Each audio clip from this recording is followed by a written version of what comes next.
Ini muncul kepada sebagian tarekat. Sebagian tarekat punya keyakinan tersendiri yang tidak diyakini oleh yang lainnya. Kenapa? Karena sumbernya bukan Al-Quran dan Sunnah. Kalau sumbernya Al-Quran dan Sunnah, semua orang bisa tahu, ya atau tidak? Islam ini untuk semua orang atau tidak? Rahmatan lil alamin. Semua orang boleh berakidah yang bagus. Mau berakidah bagus tinggal belajar Al-Quran dan Sunnah. Tapi ini ada sebagian tarekat, ini cuma kita yang berakidah seperti ini, yang lain nggak boleh tahu. Ya ini nggak benar seperti ini. Emang Rasul diutus untuk ente aja? Enggak. Kan untuk seluruh umat manusia. Sebagian mereka lebih ringan, ada wirid khusus, tarekat yang lain tidak tahu. Kelompok yang lain nggak tahu. Umat Islam di alam semesta ini nggak tahu kecuali tarekat mereka, wirid khusus. Ini nggak benar. Saya pernah ketemu dengan guru saya, ibu guru SMA, hajian sama suaminya. Kemudian dia tanya sama saya, Ustaz, saya diajarin wirid oleh seorang kiai. Kata kiai tersebut, yang boleh tahu cuma kamu, tidak boleh kasih tahu sama orang lain. Suami pun tidak boleh tahu. Saya bilang itu bahaya, wirid sesat seperti itu. Masa suami juga tidak boleh tahu? Tidak benar seperti itu. Islamnya rahmatan lil alamin. Bukan untuk sekelompok khusus, harus dari dia, jalur dia, tidak benar. Ya, semua orang ada Al-Quran dan hadis Nabi sallallahu alaihi wasallam. Oleh karena tidak benar perkataan sebagian orang Syiah yang mengatakan bahwasanya akidah hanya boleh diambil dari Ahlul Bait. Selain Ahlul Bait enggak boleh. Ini dari mana aturan seperti ini? Dari mana aturan seperti ini? Bahwasanya akidah hanya boleh diambil dari Ahlul Bait. Bukankah Rasulullah sallallahu alaihi wasallam berdakwah yang masuk Islam banyak, sahabat-sahabat meriwayatkan hadis-hadis Nabi sallallahu alaihi wasallam tidak harus dari jalur Ahlul Bait. Bukankah Rasulullah SAW mengutus Mu'adz bin Jabal ke negeri Yaman dan Mu'adz bukan Ahlul Bait? Bukankah Rasulullah SAW mengutus Abu Musa al-Asy'ari berdakwah di Yaman dan dia bukan dari Ahlul Bait? Bukankah Ibnu Mas'ud berdakwah di Irak dan dia bukan dari Ahlul Bait? Kenapa Anda membatasi bahwasanya akidah harus berasal dari Ahlul Bait? Sebagian orang diberi syubhat dan saya diceritain. Orang Syiah mengatakan, "Ya akhi, kalau Anda di keluarga, bukankah yang paling tahu tentang akidah Anda adalah keluarga Anda?" Benar. Berarti kan yang paling tahu tentang akidah Nabi Muhammad sallallahu alaihi wasallam adalah putrinya, ya, Fatimah radhiyallahu anha dan cucu-cucunya. Logika ini seakan-akan benar. Bantahnya gampang. Justru yang lebih tahu tentang kita istri kita atau anak kita? Yang lebih tahu tentang kita istri kita atau anak kita? Istri kita lebih tahu. Kalau begitu ambil akidah dari Aisyah dong. Yang lebih tahu tentang Nabi Aisyah atau Fatimah? Aisyah radhiyallahu anha yang tiap hari bergaul sama Nabi sallallahu alaihi wasallam. Sehari-hari bersama Nabi sallallahu alaihi wasallam. Meriwayatkan banyak hadis dari Nabi sallallahu alaihi wasallam. Kenapa anta mengkafirkan Aisyah kemudian hanya mengambil dari Fatimah? Dan Nabi tidak pernah buat aturan bahwasanya akidah hanya boleh diambil dari siapa? Ahlul Bait. Bagaimana cara mengingatkan kepada saudara kandung kami yang mengikuti ilmu atau aliran tasawuf, ma'rifat, tawajuh yang mereka menafsirkan Al-Quran menurut fikiran mereka sendiri, karena ini indikasi syirik dan menjauhi ilmu tauhid.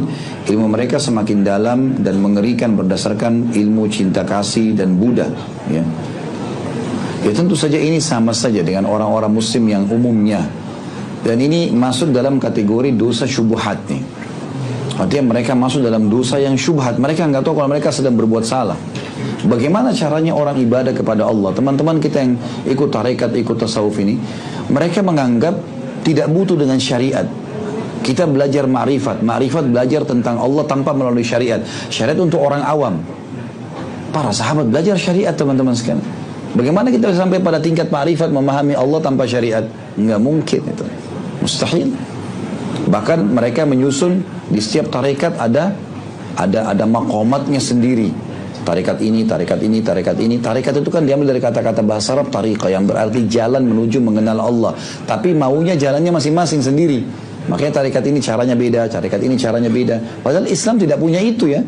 Cara ibadah kita satu, halal jelas, haram jelas. Cara sholatnya sudah jelas, membatalkan sholatnya jelas, kewajiban dan sunnahnya ini semua jelas semuanya kok. Nggak ada sesuatu yang baru.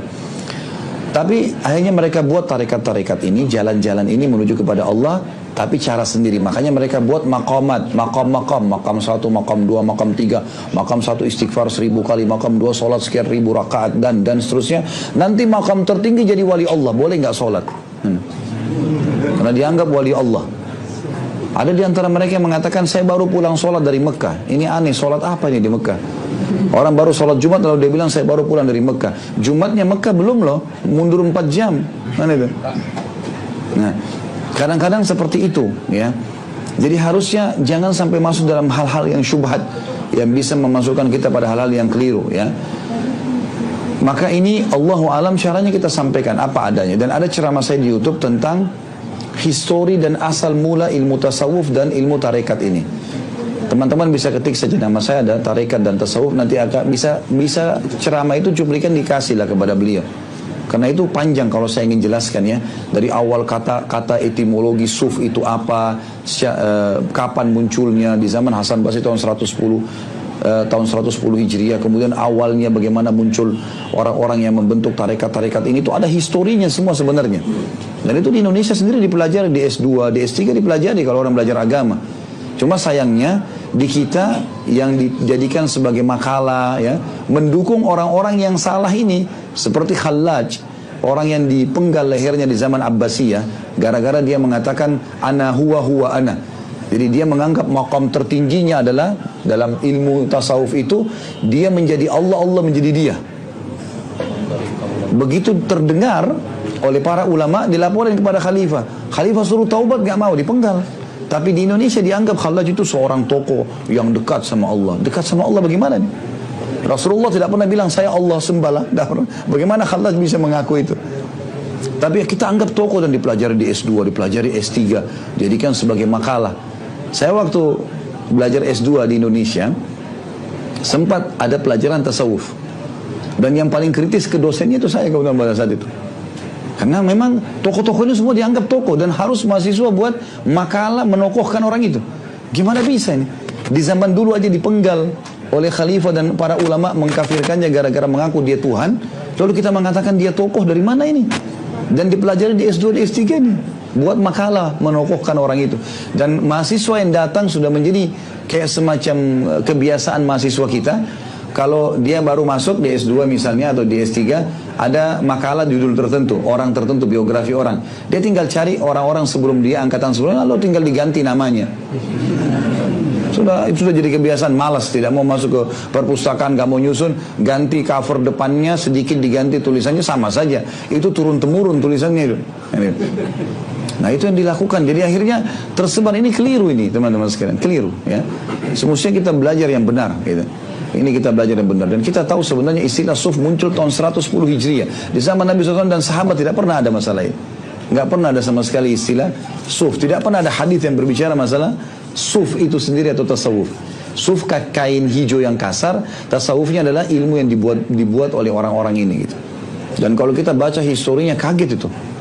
Ya bagaimana yang membentuk pertama ilmu-ilmu ini dan tarekat-tarekat ini adalah orang-orang yang datang belajar kepada para ulama tabi'in, Sa'id ibn Musayyab, Sufyan ats-Tsauri, Atha bin Abi Rabah, ulama-ulama besar dari tabi'in. Tapi mereka memang datang dari kampungnya, dari Irak, dari Persia ya. Itu mereka datang, memang mereka niatnya bukan mau belajar. Mereka datang, mereka duduk 6 bulan, 5 bulan, kemudian pulang, lalu bilang, saya muridnya Sa'id bin Musayyab, saya muridnya Atha bin Abi Rabah. Oleh masyarakat oh ini ulama besar, ini muridnya, maka ditokohkanlah. Mulailah dia buka tarekat sendiri. Tarekat menyembah Allah, caranya dia, bukan ikuti gurunya. Ya, kalau guru-gurunya ini ulama-ulama besar ini, mereka mengajar menyembah Allah dengan cara satu yang diajarkan baginda Nabi SAW. Ya. Maka ini harus hati-hati teman-teman sekalian ya. Kadang-kadang ada tarekat tertentu bangun tengah malam, saya dikirimkan cuplikannya begitu. Lalu disuruh wirid tertentu, lalu kayak orang kesurupan, teriak-teriak ya. Tidak pernah dalam Islam ini, aneh-aneh kan gitu. Islam gak ada aneh-aneh teman-teman sekalian, jelas kok ibadah kita. Jangan lakukan hal-hal yang membuat orang lain juga a priori dengan Islam ya, orang menganggap Islam itu tidak benar, padahal sebenarnya tidak seperti itu.